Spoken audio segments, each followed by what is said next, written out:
Eles desceram do céu à meia-noite sobre o lago Victoria. Aí rumaram em direção da pista do aeroporto de Entebbe. Lá, no coração da África, mais de 100 reféns israelenses prendiam o fôlego entre a vida e a morte. Está escrito, com George Vanderman, apresentando o Cristo vivo como resposta às suas necessidades mais profundas. Hoje, resgate fulminante. Enquanto o Hércules C-130 rodava até parar na pista em Entebbe, a rampa da cauda foi sendo baixada e dela saiu uma limusine Mercedes preta, juntamente com 2 jipões cheios de soldados disfarçados em palestinos. No banco traseiro da limusine estava um oficial bem gordo, de rosto negro, fazendo-se passar pelo ditador de Uganda, Idi Amin. O grupo de soldados aproximou-se do terminal liderado pela Mercedes preta. Os guardas do aeroporto fizeram sentido e bateram continência ao reconhecerem a placa do carro particular de Amin, falsificada pelos israelenses.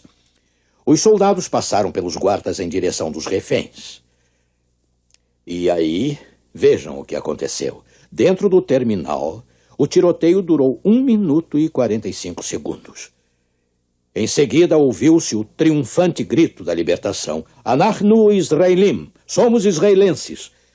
Quando o C-130, com sua preciosa carga, decolava para o céu amigo da liberdade, alguns dos ex-reféns choravam. Outros estavam atônitos em silêncio. Uma mulher gritava, Nes, Nes, milagre, milagre. E foi sem nenhuma dúvida. Os israelenses chamaram sua missão impossível de Operação Thunderball, por causa daquele filme de James Bond. Interessante que esse milagre de libertação tenha ocorrido em 4 de julho de 1976, no mesmo dia do bicentenário da independência dos Estados Unidos. Os soldados voltaram para casa para serem aclamados como heróis internacionais, é claro. A revista Psicologia Hoje publicou um perfil de personalidade analisando os heróis de guerra israelenses. Eles tiveram cotação alta em 4 áreas: liderança, dedicação ao dever, capacidade de decisão e perseverança sob pressão. Sem dúvida, os soldados demonstraram em Entebbe todas estas qualidades. Assim como outro jovem israelense muito tempo atrás, Daniel, que conhecemos em nosso último programa, sua liderança, dedicação ao dever e capacidade de decisão deixaram um exemplo para os heróis modernos. Quanto à 4ª qualidade, perseverança sob pressão, você sabia que 70 anos após ficar do lado de Deus na Babilônia, Daniel ainda continuou forte a serviço do rei? E mais notável ainda, quando o reino da Babilônia caiu em poder dos medos e dos persas, o novo rei Dario nomeou Daniel, com quase 90 anos, como presidente-chefe do seu reino. Vamos tentar imaginar um cenário similar. Suponha que uma potência estrangeira conquistasse o Brasil e, em seguida, nomeasse um vice-presidente brasileiro como seu novo primeiro-ministro. É incrível! Entretanto, esta foi a história de Daniel. Muitas coisas aconteceram a Daniel durante seu tempo na Babilônia. Crise atrás de crise ele enfrentou. Todavia, ele superou todas elas através da fé. O livro do Velho Testamento com seu nome contém a história da vida de Daniel, além das maravilhosas profecias que Deus deu a ele. Você vai apreciar a leitura do livro de Daniel. Venha comigo agora até Daniel, capítulo 9. Vamos fazer uma visita ao velho líder para ver como ele está se saindo após todos esses anos. Vamos encontrá-lo preocupado com alguma coisa. Vamos descobrir o que está acontecendo. Daniel 9:2. No primeiro ano de seu reinado, rei Dario, eu, Daniel, entendi que o número de anos de que falou o Senhor ao profeta Jeremias, em que haviam de acabar as assolações de Jerusalém, era de 70 anos. Sim, de acordo com a profecia, o povo judeu exilado de Jerusalém para a Babilônia ficaria em cativeiro apenas 70 anos. Depois que esse tempo expirasse, Deus prometeu, de acordo com Jeremias 27, versículo 22, ele disse: então os farei trazer e os devolverei a este lugar. Mas alguma coisa parecia errada para Daniel. Embora faltassem ainda 2 para os 70 anos terminarem, nada parecia estar acontecendo. Nada de fato parecia estar preparando o caminho para os exilados voltarem para Jerusalém. Por que não? Muito preocupado, Daniel levou sua perplexidade até Deus. No capítulo 9, versículo 3. Voltei o meu rosto ao Senhor Deus para o buscar com oração e súplicas, com jejum, pano de saco e cinzas. Ora, por que Daniel estaria tão preocupado? Deus tinha dito 70 anos, uma promessa mais do que garantia, certo? Ou provavelmente não. Havia outro fator envolvido do qual Daniel tinha conhecimento. Algo além da disposição de Deus em manter as suas promessas. Sabe, os exilados tinham que cumprir sua parte no acordo que Deus fez com eles. Vemos isto revelado na oração de Daniel, no versículo 4. Orei ao Senhor meu Deus, confessei e disse: Senhor, Deus grande e temível, que guardas a aliança e a misericórdia para com os que te amam e guardam os teus mandamentos. Portanto, Deus mantém o seu pacto com aqueles que cumprem as condições dele, entende? Daniel estava preocupado que, devido à infidelidade deles, os judeus exilados poderiam não ter permissão para retornar a Jerusalém, apesar de estarem próximos de retornar após 70 anos, os 70 anos preditos na profecia. Temos que lembrar que todo pacto é uma sociedade, um acordo entre duas partes com condições para ambas cumprirem. Como o pacto do casamento, por exemplo. Procure lembrar do dia em que vocês caminharam pela igreja e ficaram diante do altar para fazer os votos. Vocês dois fizeram um pacto entre si. Vocês dois concordaram em aceitar os termos e obedecer esses termos, ou o pacto estaria quebrado. Assim como o concerto entre o Senhor e a nação judaica. Sabe, há muito mais envolvido do que um Deus confiável cumprindo suas promessas. O seu povo também deve cumprir fielmente os termos do concerto. Todas as promessas do pacto com Deus são condicionais, dependendo da cooperação humana. Vamos aprender mais sobre este pacto. É o mesmo concerto eterno da graça que Deus fez com Abraão em Gênesis 17. Uma noite ele chamou Abraão do lado de fora de sua tenda e pediu-lhe que olhasse para cima em direção do céu no deserto.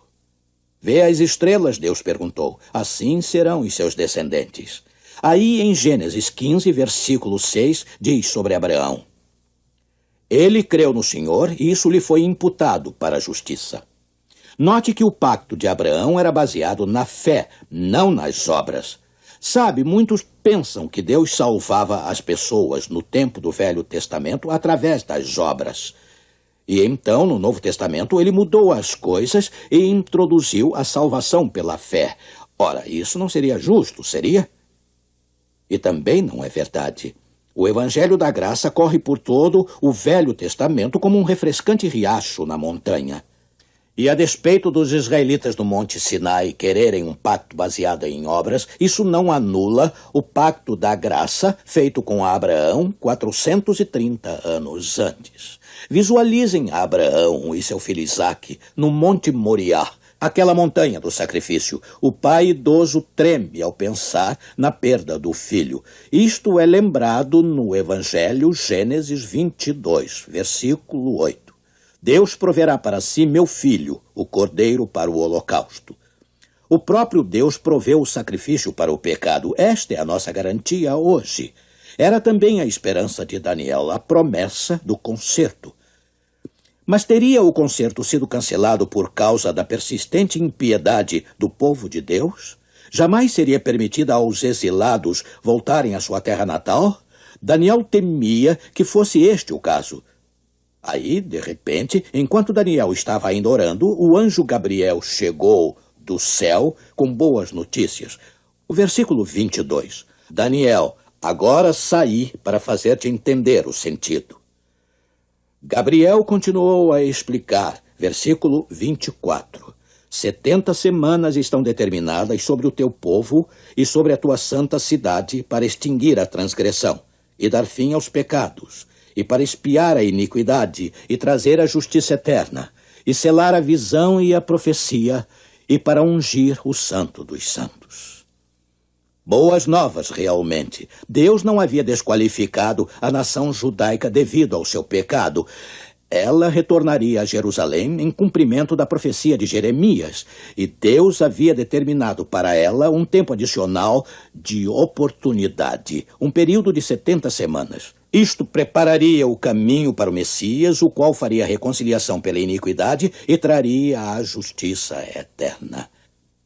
Você quer vir comigo em sua imaginação ao Calvário, naquela escura tarde de sexta? Vemos Jesus na cruz, cumprindo sua promessa de conserto de Daniel 9 de fazer a expiação pela iniquidade. Com seu último fôlego ele brada: está consumado. Missão impossível cumprida. Jesus triunfou sobre o pecado e trouxe a justificação eterna. Agora, através do Calvário, podemos todos ser aceitos por Deus, através da fé em seu pacto de salvação. Aqui temos o remédio do céu para o problema do pecado sobre o qual Daniel orou. Cada cristão pode reconhecer rapidamente em Daniel 9 uma emocionante previsão da salvação em Cristo. Mas tem mais aqui. Um tempo de profecia, indicando exatamente quando Jesus apareceria como o Messias. Ouça atentamente, Daniel 9:25. Sabe e entende, desde a saída da ordem para restaurar e para edificar Jerusalém, até o Messias, o príncipe, 7 semanas e 62 semanas. Vamos decodificar esta intrigante profecia. Um período de tempo de 7 semanas mais 62 semanas, totalizando 69 semanas. O ponto de partida seria uma ordem especial para ir avante e reconstruir Jerusalém, a qual tinha sido devastada durante a invasão babilônica. Estas 69 semanas se estenderiam, então, da época dessa ordem até a aparição de Jesus. Fascinante, você não concorda? Vamos fazer alguns cálculos rápidos. 69 semanas é igual a 1 ano e 1/3, 483 dias para ser exato. Estranho, você dirá. Na verdade, deveriam ser 483 anos, desde quando Jerusalém foi reconstruída até a época de Jesus. E você está certo, são exatamente 483 anos, de fato. Sabe, a tradução da palavra semanas significa literalmente setes. E isto pode ser uma unidade de 7 dias ou uma unidade de 7 anos. Quando observamos com atenção Daniel 9, fica claro que temos aqui um período de profecia com 69 unidades de 7 anos cada, totalizando 483 anos. Você está conseguindo entender? Esta profecia previu que 483 anos separariam a época em que Jerusalém seria reconstruída e a época em que o Messias apareceria. Será que aconteceu assim mesmo? Vamos descobrir. Primeiro temos que saber a data em que o decreto foi feito, possibilitando aos exilados judeus restaurarem a cidade de Jerusalém. Não temos que conjecturar quanto à data, porque o livro de Esdras registra este decreto no 7º ano do rei persa Artaxerxes, que a história nos diz que foi em 457 a.C. Sabe, esta data já foi confirmada pelas modernas descobertas arqueológicas, um fato reconhecido por muitos estudiosos da Bíblia. A mundialmente famosa Enciclopédia das Dificuldades da Bíblia, por exemplo, apoia o ano 457 a.C. como ponto de partida da profecia de Daniel 9. Este livro recente, publicado pela Zondervan, explica como a profecia se desdobra. Observem com atenção. Eu vou citar. Se então o decreto de 457 dado a Esdras for tomado como o princípio dos 483 anos, chegamos ao ano exato do aparecimento de Jesus de Nazaré como o Messias, ou Cristo. 483 menos 457 nos leva ao ano 26 depois de Cristo. Considerando-se que um ano é acrescido quando se passa de 1 antes de Cristo a 1 depois de Cristo, não existe um ano zero. Na realidade, chegamos ao ano 27 depois de Cristo, uma impecável precisão no cumprimento desta antiga profecia. O que temos aqui? A prova matemática de que Jesus é o Messias? Sim, de fato. Em 27 depois de Cristo, o próprio ano predito em Daniel 9, Jesus foi ungido como o Messias em seu batismo. E ele seguiu avante anunciando: o tempo está cumprido. Ora, de que tempo estava ele falando? De que outro senão do tempo profético de Daniel 9? As 69 semanas de anos que introduziriam o Messias, o príncipe. Um cumprimento profético de incrível precisão. E tem mais. Você deve se lembrar que quando Jesus começou seus milagres, os líderes religiosos tentaram todo o tempo matá-lo. Mas todas as vezes Jesus escapou. Tal episódio é registrado em João 7, versículo 30. Ouça. Procuravam, pois, prendê-lo, mas ninguém lançou mão dele, porque ainda não era chegada a sua hora. Havia uma data especial separada para Cristo morrer? Todos nós sabemos que o seu ministério público durou 3 anos e meio. Este período de tempo também foi predito pela profecia bíblica? Sim, evidentemente havia um calendário com contagem regressiva até o Calvário. Você se lembra que na noite antes de morrer, Jesus orou: Pai, é chegada a hora? Foi o tempo exato predito em Daniel 9, bem no meio de uma semana adicional de anos, além das 69 semanas originais que nos levaram ao batismo dele. Note o versículo 27. E na metade da semana fará cessar o sacrifício e a oferta. A metade dessa 70ª semana de 7 anos, é claro, seria 3 anos e meio após Jesus começar seu ministério. E é exatamente quando terminamos a era dos sacrifícios e ofertas pelos pecados através de sua morte. Você se lembra que o véu do templo rasgou-se em 2, mostrando não haver mais necessidade dos cultos no templo judeu? Assim, o Calvário ocorreu na data programada, em 31 depois de Cristo, 3 anos e meio após o batismo de Jesus. Uma prova positiva de que Jesus é exatamente quem afirmou ser: o Messias, o Cordeiro de Deus. Não é de admirar que milhares de judeus têm hoje depositado a sua fé em Jesus como o Messias através da contagem regressiva deste calendário em Daniel 9? É interessante que Jesus tenha escolhido o número 70 vezes 7 para ilustrar o tempo que deveríamos ter misericórdia daqueles que nos ferissem. Teria ele em mente o tempo da profecia de Daniel 70 vezes 7, os anos de misericórdia de Deus para com a nação de Israel? Bem, não sabemos, mas é algo para se pensar. Tudo isto pode ser novidade para você e talvez queira estudar mais a respeito. Espero que sim. Mas voltemos agora ao estudo de Daniel 9. Até agora chegamos ao ano em que Jesus foi crucificado, 31 depois de Cristo, e tem mais. A última semana dos anos na profecia, esta 70ª semana, não terminou com a morte de Cristo.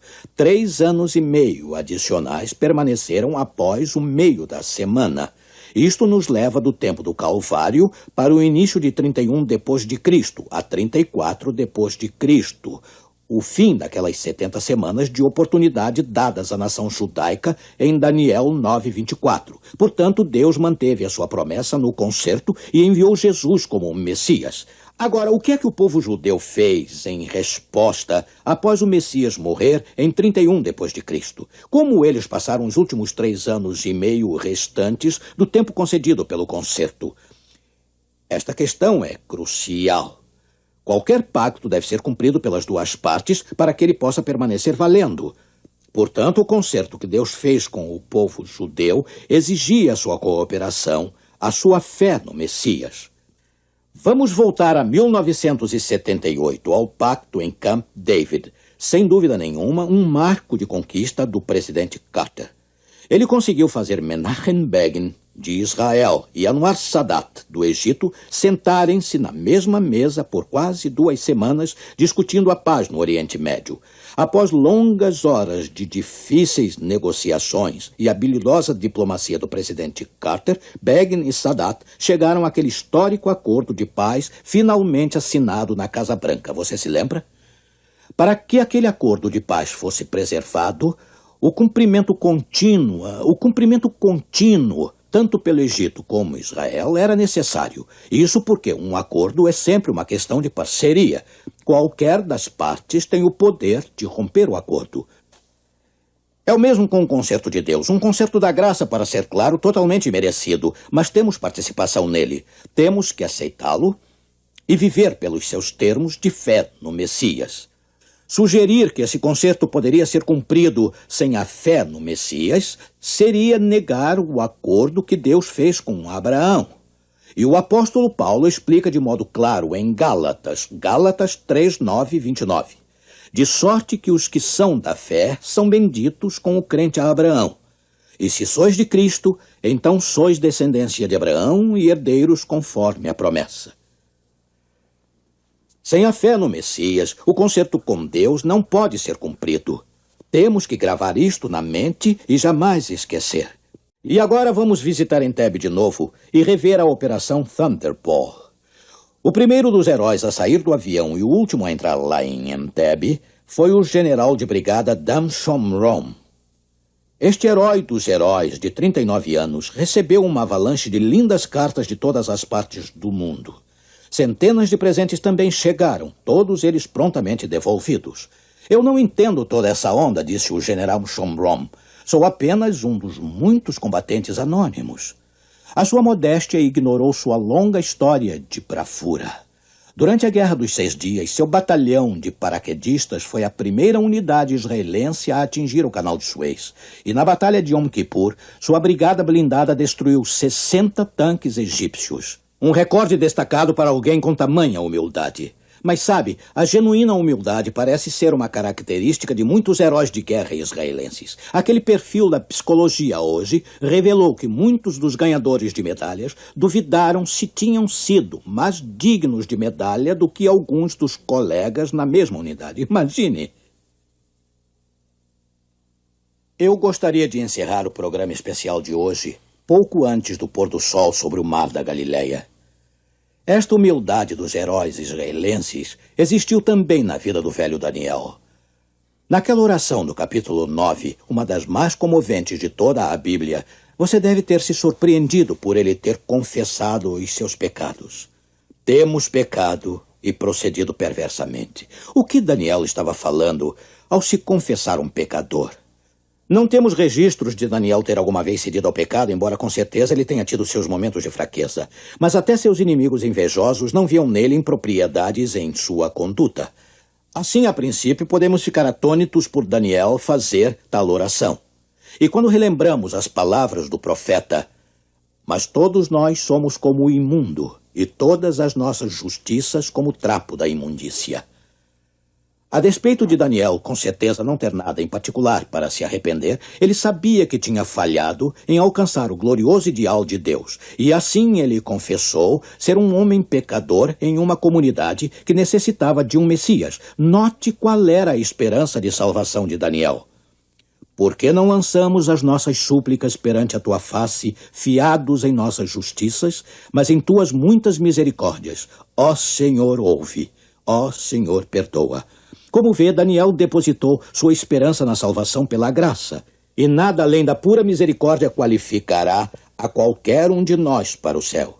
Enquanto nos preparamos para o duelo final da terra no Armagedon, que Deus nos ajude a todos a viver pela fé no Senhor Jesus Cristo.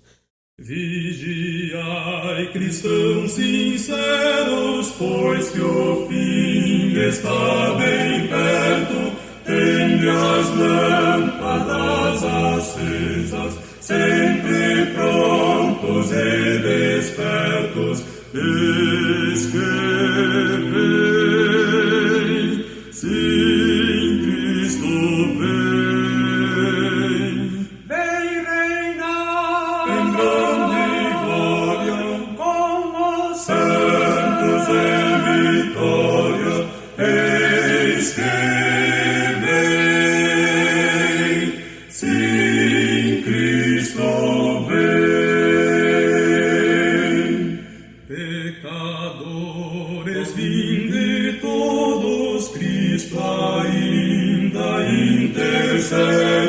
vinde enquanto graça existe, a que Cristo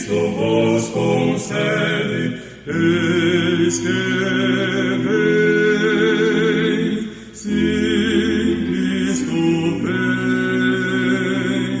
Vem reinar em grande glória, com os santos em vitórias. Eis que vem, sim, Cristo vem. Vamos orar. Meu Pai, que maravilhosa notícia de que o Senhor Jesus Cristo não foi apenas nosso Salvador como resultado de seu sacrifício completo na cruz. Não. Aprendemos hoje que este resgate da vida do planeta Terra e do povo que nele habita fazia parte de uma contagem regressiva. Que esta maravilhosa evidência e o amor que ela revela nos levem a todos a fazer dele nosso amigo e nosso Salvador também. Querido Deus, no nome de Jesus te pedimos. Amém. Por acaso você sabia que o livro de Daniel contém verdades bastante valiosas e atuais? Estando no Velho Testamento, ele se interliga com o livro de Apocalipse no Velho Testamento. Ele fala do Evangelho de modo claro como qualquer outro livro da Bíblia, preparando-nos para a grande história de Jesus no Novo Testamento. Bem, durante as próximas semanas faremos outros estudos sobre este livro, mas chegou o momento de dizer até logo a todos. Mas lembrem-se, está escrito: não só de pão viverá o homem, mas de toda a palavra que sai da boca de Deus.